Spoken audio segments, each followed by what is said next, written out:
Last ವಿಡಿಯೋದಲ್ಲಿ ನಾನು ನುಗ್ಗೆ ಸೊಪ್ಪು ತೆಗೆಯೋದನ್ನು ನಿಮ್ಮ ಜೊತೆ ಶೇರ್ ಮಾಡಿದ್ದೆ. ಹಾಗೆ ಅದಕ್ಕೆ ತಿಂಡಿ ಮಾಡೋದಕ್ಕೆ ಏನೆಲ್ಲ ಬೇಕು ನೋಡಿ, ಆ ವಸ್ತುಗಳನ್ನೆಲ್ಲ ರೆಡಿ ಮಾಡಿ ಇಟ್ಕೊಂಡು ಇಲ್ಲಿ ತಿಂಡಿ ಮಾಡ್ತಾ ಇದ್ದೇನೆ. ಹಾಗೆ ಇಲ್ಲಿ ಸಂಜೆ ನಾನು ಹೊರಗಡೆ ಕೂತ್ಕೊಂಡಿದ್ದೆ, ಸ್ನಾನ ಮಾಡಿ ಬಂದು ನಿಮ್ಮಲ್ಲಿ ಮಾತಾಡೋಣ ಅನ್ನಿಸ್ತು. ಹಾಗೆ ಗುಡ್ ಈವ್ನಿಂಗ್ ಎಲ್ರಿಗೂ, ಹೇಗಿದ್ದೀರಾ? ಐ ಹೋಪ್ ನೀವೆಲ್ಲರೂ ಚೆನ್ನಾಗಿದ್ದೀರಾ ಅಂದ್ಕೊಂಡಿದ್ದಾನೆ. ಹಾಗೆ ನುಗ್ಗೆ ಸೊಪ್ಪು ಏನಿದೆ ನೋಡಿ, ಕ್ಲೀನ್ ಮಾಡಿರುವಂಥದ್ದು, ಅದನ್ನು ಬ್ಯಾಟರ್ ಜೊತೆ ಈ ರೀತಿ ನೋಡಿ ಮಿಕ್ಸ್ ಮಾಡಿದೆ. ಸೊ ಇದಕ್ಕೆ ಉಪ್ಪು ಸೇರಿಸಿಕೊಂಡು ನಾನು ಮಿಕ್ಸ್ ಮಾಡಿರುವಂಥದ್ದಿದು.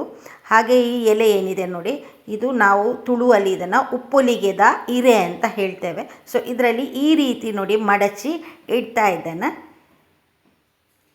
ಸೊ ನಾವು ಪತ್ರೊಡೆ ಮಾಡುವಾಗ ಈ ರೀತಿ ಮಡಚಿ ಇಡ್ತೇವೆ ನೋಡಿ, ಅದೇ ರೀತಿ ನಾನು ಮಡಚಿ ಇಡ್ತಾ ಇದ್ದೇನೆ. ಸುಮಾರು 5ರಿಂದ 6 ಅಡಿಗೆ ತಿಂಡಿ ರೆಡಿ ಆಯಿತು. ಸೊ ಇಲ್ಲಿ 7:15 5 ನಿಮಿಷ ಆಯಿತು, 7:35 ಆಯಿತು. ಇಷ್ಟು ಹೊತ್ತಿಗೆ ನಾನು ಇಟ್ಟಿದ್ದೇನೆ ಅಂತ ನೆನಪಿಗೋಸ್ಕರ ನಾನು ವಿಡಿಯೋ ಮಾಡಿದ್ದೆ. ಸೊ ಅದನ್ನು ಕೂಡ ನಿಮ್ಮ ಜೊತೆ ಶೇರ್ ಮಾಡಿಕೊಂಡೆ ನೋಡಿ. ಅದಕ್ಕೆ ಬೇಕಾದ ಗ್ರೇವಿ ರೆಡಿ ಮಾಡೋದಕ್ಕಂತೇಳಿ ಏನೆಲ್ಲ ಬಳಸಿದ್ದೇನೆ ಅದನ್ನು ಇಲ್ಲಿ ನಿಮ್ಮ ಜೊತೆ ಶೇರ್ ಮಾಡ್ಕೊಳ್ತಾ ಇದ್ದೇನೆ. ಸೊ ಇಲ್ಲಿ ಗ್ರೈಂಡ್ ಮಾಡೋದಕ್ಕಂತ ಹಾಕಿದೆ ನೋಡಿ. ಆಗಲೇ ಟೈಮ್ ಆಯಿತು ನೋಡಿ, 8:10 ಆಯಿತು. ಸೊ ಇಲ್ಲಿ ನಾನೇನು ನುಗ್ಗೆ ಸೊಪ್ಪಿನ ತಿಂಡಿ ಏನು ರೆಡಿ ಮಾಡಿದ್ದೆ ನೋಡಿ, ಅದು ರೆಡಿ ಆಯಿತು. ಸೊ ಈಗ ಇದನ್ನು ಎಲೆಗಳನ್ನು ಬೇರೆ ಮಾಡೋಣ ನೋಡಿ. ಬೇರೆ ಮಾಡಿದ ನಂತರ ಈ ರೀತಿ ಕಾಣಿಸ್ತದೆ. ಈಗ ಇದನ್ನು ಸಣ್ಣ ಸಣ್ಣ ತುಂಡುಗಳಾಗಿ ನಾನು ಕಟ್ ಮಾಡ್ತೇನೆ ನೋಡಿ. ಈ ರೀತಿ ಕಟ್ ಮಾಡ್ತೇನೆ, ಅಂದರೆ ಇದನ್ನು ನಾನು ಕ್ಯೂಬ್ ಥರ ಕಟ್ ಮಾಡ್ತೇನೆ. ಕೆಲವೊಂದು ಸರಿ ಸರಿಯಾಗಿ ಆಗಿರ್ತದೆ, ಕೆಲವೊಂದು ಸರಿ ಆಗಿರೋದಿಲ್ಲ, ಪರವಾಗಿಲ್ಲ, ತುಂಬ ಚೆನ್ನಾಗಿ ಬರ್ತದೆ ಟೇಸ್ಟ್ ಕೂಡ. ಸೊ ಇಲ್ಲಿ ಏನು ಗ್ರೇವಿ ಬೇಕು ನೋಡಿ, ಅದು ರೆಡಿ ಆಯಿತು. ಸೊ ಬನ್ನಿ, ಇಲ್ಲಿ ಬಾಣಲೆಯಲ್ಲಿ ಸ್ವಲ್ಪ ಎಣ್ಣೆ ಹಾಕ್ಕೊಂಡು ಇದಕ್ಕೆ ಸಾಸಿವೆ, ಈರುಳ್ಳಿ, ಹಾಗೆ 2 ಒಣಮೆಣಸು, ಹಾಗೆ ಬೇವಿನ ಸೊಪ್ಪು ಹಾಕಿ ಇದನ್ನು ಬಿಸಿ ಮಾಡೋಣ. ಆನಂತರ ಅದಕ್ಕೆ ಗ್ರೇವಿನ ನೋಡಿ ಹಾಕೋಣ.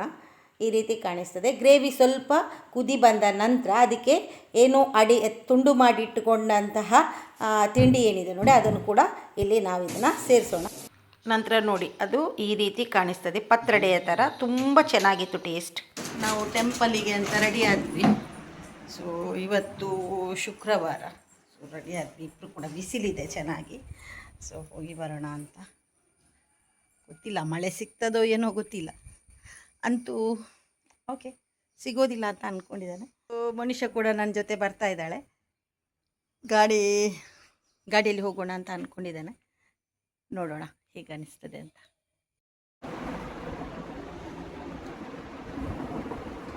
ಇವರು ಇಲ್ಲಿ ರೈನ್ ಕೋಟ್ ಮತ್ತು ಹೆಲ್ಮೆಟ್ ಇಟ್ಟಿದ್ದಾರೆ. ನಾವು ದೇವಸ್ಥಾನಕ್ಕೆ ಹೋಗಿ ಬಂದು ಮನುಷ್ಯ ಹೇಗೆ ಕುತ್ಕೊಂಡಿದ್ದಾರೆ ಮೊನ್ನೆ ನೋಡಂತ.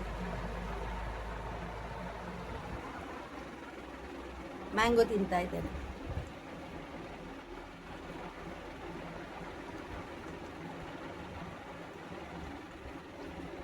ದೊಡ್ಡ ಟೇಸ್ಟ್ ಅಲ್ಲ,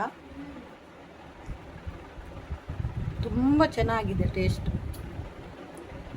ಬಟ್ಟೆಯ ಗುಡ್ಡೆ ನೋಡಿ, ಎಷ್ಟು ದೊಡ್ಡ ಗುಡ್ಡೆ ಇದೆ ಅಂತ. ಸೊ ಮೋನಿಶಾ ಅಲ್ಲಿದ್ದಾಳೆ ದೂರದಲ್ಲಿ.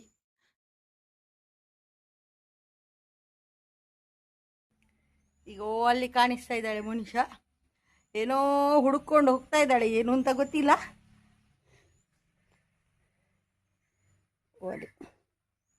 ಎಂತ ಹುಡುಕುದು ನೀನು? ಸೊ ಇವತ್ತು ಸ್ವಲ್ಪ ಕೂಡ ಮಳೆ ಬರಲಿಲ್ಲ. ಬಂದಿದೆಯಲ್ಲ, 4 ಡ್ರಾಪ್ಸ್ ಬಿದ್ದಿದೆ ಅಷ್ಟೇ. ಸೊ ಇಲ್ಲಿ ಕೂಡ ಇದೆ ಬಟ್ಟೆ ನೋಡಿ. ಯಾರು ಮಳೆಯನ್ನು ಇಷ್ಟಪಡ್ತೀರಿ ನೋಡಿ, ಈ ಸರಿ ಅವರಿಗೆ ತುಂಬ ಬೇಜಾರಿನ ಸಂಗತಿ, ಮಳೆ ಇಲ್ಲ. ಬಿಸಿಲು ತುಂಬ ಇಷ್ಟಪಡುವವರಿಗೆ ಬಿಸಿಲಿದೆ. ಇಷ್ಟು ಬಿಸಿಲು ಯಾರು ಕೂಡ ಇಷ್ಟಪಡಲಿಕ್ಕಿಲ್ಲ, ಅಷ್ಟು ಬಿಸಿಲಿದೆ. ತುಂಬ ಜಾಸ್ತಿ ಆಯಿತು ಬಿಸಿಲು. ಮಳೆ ಬರುವಾಗ ತುಂಬ ರೀಲ್ ಬರ್ತಾ ಇತ್ತು, ಬಟ್ಟೆ ಒಣಗಲಿಲ್ಲ ಅಂತ. ಈ ಸರಿ ಅಂಥ ರೀಲ್ಗಳೇ ಇಲ್ಲ, ಅಷ್ಟು ಮಳೆಯ ಬಗ್ಗೆ ರೀಲ್ ಮಾಡ್ತಾಯಿದ್ರು. ಈ ಸರಿ ಮಳೆಯ ರೀಲ್ ಮಾಡುವವರಿಗೆ ರೀಲ್ಸ್ ಇಲ್ಲ, ಕಂಟೆಂಟ್ ಇಲ್ಲ ಅವರಿಗೆ. ಮಳೆಯ ತುಂಬ ಸಾರಿ ಹೇಳ್ತಾ ಇದ್ರಲ್ವ, ಮಳೆ ಬಂದಿದೆ ಬಟ್ಟೆ ಒಣಗಲಿಲ್ಲ ಅಂತೇಳಿ ವಿಡಿಯೋ ಮಾಡ್ತಾಯಿದ್ರು. ಸೊ ಈ ಸರಿ ಅವರಿಗೆ ಕಂಟೆಂಟ್ ಇಲ್ಲ. ಬಟ್ಟೆ ಎಷ್ಟು ದೊಡ್ಡ ರಾಶಿ ಇದೆ, ಈಗ ತೆಗಿಬೇಕು. ಇವಳು ನೋಡಿ ಸುಮ್ಮನೆ ಆ ಕಡೆ ಈ ಕಡೆ ಹೋಗ್ತಾ ಇದ್ದಾಳೆ.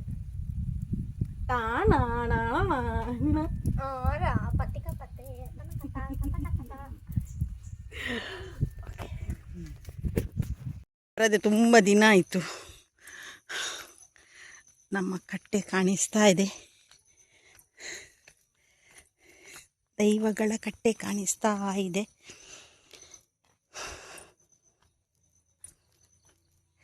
ಏನೋ ವಿಶೇಷ ಇದೆ ಅಂತ ಇಟ್ಕೊಂಡು ಬಂದೆ ನೋಡಿ. ಇಲ್ಲಿ ಎಷ್ಟು ಅನಬೆ ಆಗಿದೆ ನೋಡಿ, ತುಂಬಾ ಇದೆ, ತುಂಬ ಚೆನ್ನಾಗಿ ಕಾಣಿಸ್ತಾ ಇದೆ.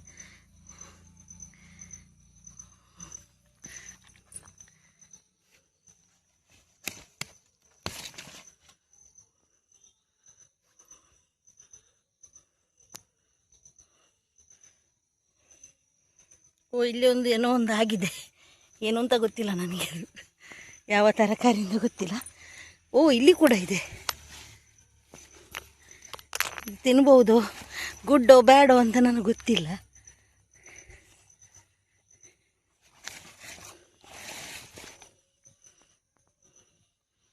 ಈ ಕಡೆ ಇಷ್ಟ ಆಗಿದೆ ನೋಡಿ, ಗೊತ್ತಿಲ್ಲ ಇದು ತಿನ್ಬೋದು ತಿನ್ನಬಾರ್ದು ಅಂತ ನನಗೆ ಗೊತ್ತಿಲ್ಲ. ನಾನಂತೂ ಅನಬೆ ಪದಾರ್ಥ ಮಾಡೋದಿಲ್ಲ ನೋಡಿ. ನವಿಲು ಕೂಗ್ತಾ ಇರೋದು ಕೇಳಿಸ್ತಾ ಇದೆ.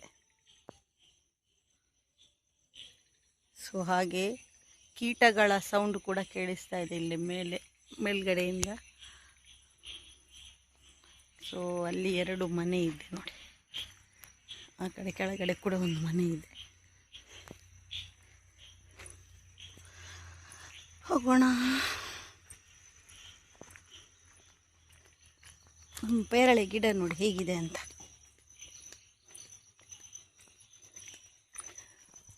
ಮೇ ಫ್ಲವರ್ ನೋಡಿ ಈಗ ಗ್ರೀನ್ ಆಗಿದೆ ತುಂಬ.